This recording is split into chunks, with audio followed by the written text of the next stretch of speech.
Hello and welcome to another video. So you haven't gathered already, this video is going to be a little bit more serious and it's going to be about cervical screening, also known as pap testing or smear testing depending on where you're from, but if I refer to it as any of those in the video I basically mean the same thing.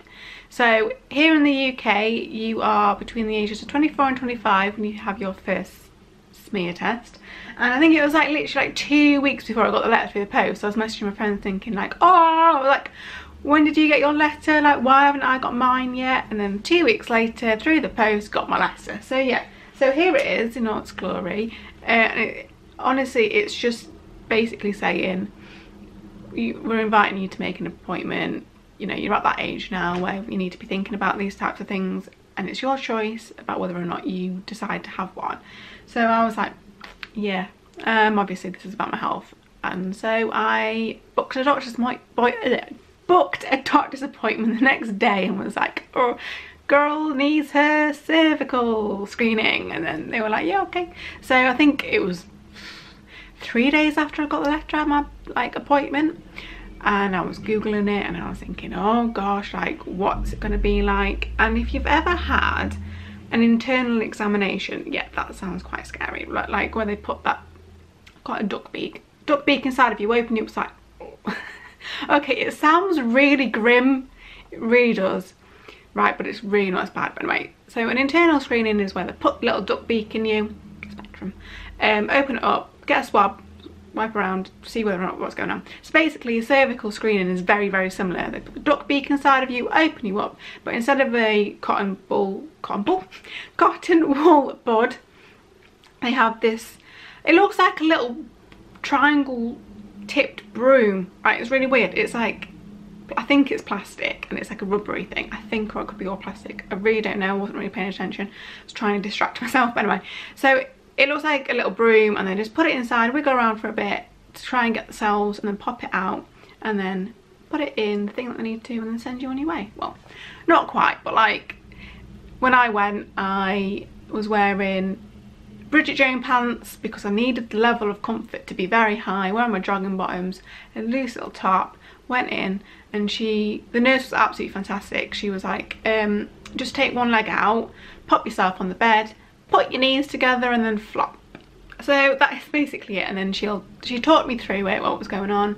And when I get myself into these situations, I kind of like ramble a little bit like I do now. So I was just talking nonsense to her and she was just doing her thing. And before I knew it, she'd done, and I was like, oh, okay, not too bad at all. However, I do totally understand why people get really nervous about it, and it is quite daunting, especially, I can imagine, if you're not very sexually active or you've never had an internal screening test done or anything like that, or you know, you haven't experienced anything like before, it's going to be very daunting. Like it is, it's not like something you want to be doing every day, really, is it? So my advice to you is talk to your friends about it, you know, look online for advice. If you're really that like nervous, ring your doctor, ring your nurses and be like, look, like I'm not really looking forward to this. I don't think anybody really is, but like, I'm not looking forward to this. They're going to be able to offer you advice and support you. There's a whole network out there that's going to be like behind, like got your back basically.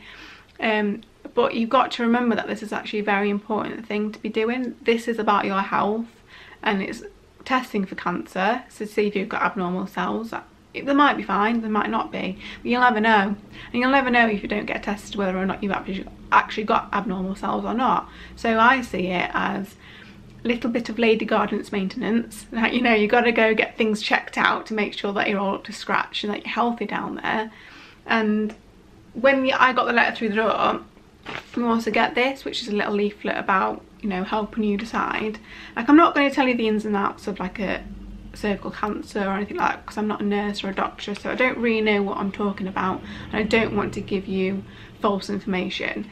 But yeah, you can Google like quite a lot of things. You can maybe request one of these from your doctors or anything like that, and it tells you all about it.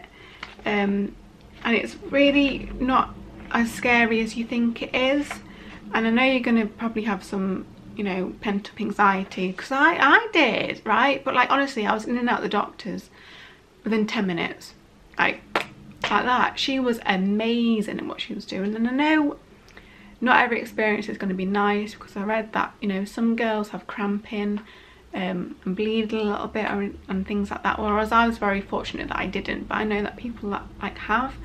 But like the thing that got me the most was actually waiting for the results, because it said it can take up to 2 to 4 weeks, and I was like, oh, okay. So it got to 2 weeks, and I rang them up and I was like, yeah, so I hate to be that patient, but where are my results? And they're like, all right, hang on a minute, like, chill out. And I was like, yeah, it's all right for you to tell me to chill out, but if you just had a cervical screening.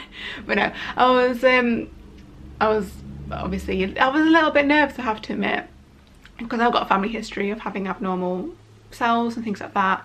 So I rang my mum. I was like, Mum, how long did it take you for like the results to come back for you? And she was like, 12 weeks. But they tested it 3 times, and unfortunately for her, things weren't as cheery. But you know, that's all sorted now. That's fantastic, because she's been going for regular screenings. Everything's back to normal, more or less. So I then got to, I think it was the 4-week mark, and I was like, oh, okay, time is ticking, moons are going past, where are my results? And every day I'll be like going to the letterbox thinking, where is this letter? And then 6 weeks came, and no, I rang them again, yeah, I rang the doctors again, and they were like, look, you get the results before we do. When you get the letter, that's when we get the results, so we can't tell you anything. And so then I was like, okay, whatever, no, okay. And then 6 weeks later, I got the 6 weeks after I had the test, and I got my results back, and it came back absolutely fine. So all that worry for nothing. But however, if it did come back to say that I had abnormal cells, the like hospital and doctors are so amazing at getting you in for the treatment that you need. Like, I know people who got back that they had abnormal cells within three days, or like a week. They were in for testing, they were in to get treatment, sorry. So, you know, they are very on the ball. It's just that, unfortunately, the NHS at the moment are under so much pressure and getting scrutinised left, right and centre, that they've got to, like, you know, they've got to do everything on a much lower... Okay, I could go into this, but I ain't the video for it. But anyway, basically, we are very fortunate to have the NHS, and we're very fortunate in the UK that cervical screening is free. But yeah, all I just want to really say to you is that please support your friends, your family, or anybody else that you know who are having to like go through this. You know, encourage them to go, and just be there by their side if you need someone to be there for them. But just reminding you at the end of the day that this is your health, this is your life. You know, there's nothing to be worried about, and if it does come back that there's something not quite right, you know, majority of the time, if it's quite early, you're going to be absolutely fine. And if not, they're going to give you the best treatment that they possibly can. So please get it done. Look after yourself. And I just want to like to say that it really isn't as bad, but I totally understand the anxiety that comes along with this. It's just so important. So please just book it in, get it done, and get it over and done with, and then celebrate with a cup of tea, or gin and tonic, whatever you fancy, bit of cake. But yeah, just get it done. So yeah, I'm rambling now, and I know I need to shut up, so I'm going to leave it here. And if you need any advice or any encouragement, just give me a shout and I'll try and be there for you. Alright, and see you next time.